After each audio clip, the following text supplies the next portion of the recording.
अस्सलाम वालेकुम जी दोस्तों, क्या हाल है। अच्छा जी, मैं अबू बकर जी। जैसा कि आपको पता है कि शहद के बारे में हर दफ़ा इंफॉर्मेटिव वीडियो बनाई जाती है, जिससे कि अलहमदिल्ला काफ़ी लोग रब्ता करते हैं और जिन भाइयों को अपनी आंखों के सामने शहद चाहिए हो उनको भी देते हैं।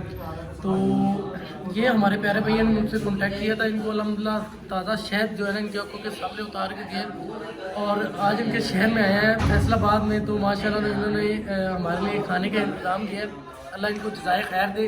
तो इनसे पूछते हैं कि जो ये मेरी वीडियो में देखते हैं वैसा शहद इनको दिए या कुछ और। अस्सलाम वालेकुम प्यारे भाई, क्या हाल है जी। प्यारे भाई, आपका क्या नाम है।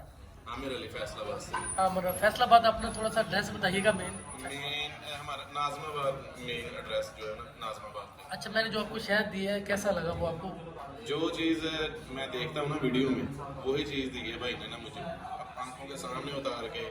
जैसे भी मैं तो साइड पे खड़ा हो गया था, बाकी भाइयों ने उतार के मुझे दिया। जो ऑर्गेनिक ये था या बिल्कुल फार्मी। बिल्कुल ये कुदरती शहद जो होता है ना, रक्तों में लगा वो है, वो डब्बे वाला नहीं है कोई। और जिस भाई को भी चाहिए रहा और भाईजान अल्लाह आपको चीज़ एक नंबर मिलेगी इंशाल्लाह। जज़ाकल्लाह। जो भाई भी खालिश शहद के हुसूल की खातिर मारा फिर रहा हो, हमसे रब्ता करें, हमारे पास आए, जंगल में अपनी आंखों के सामने उतरवाए। और लास्ट में मैं आपसे कहूँगा, आपके मोहब्बत का बहुत शुक्रिया, आपने इतना कदर किया। अल्लाह आपके माल जान रिज़्क़ में बरकत अता फरमाए। जज़ाकल्लाह। अस्सलाम वालेकुम।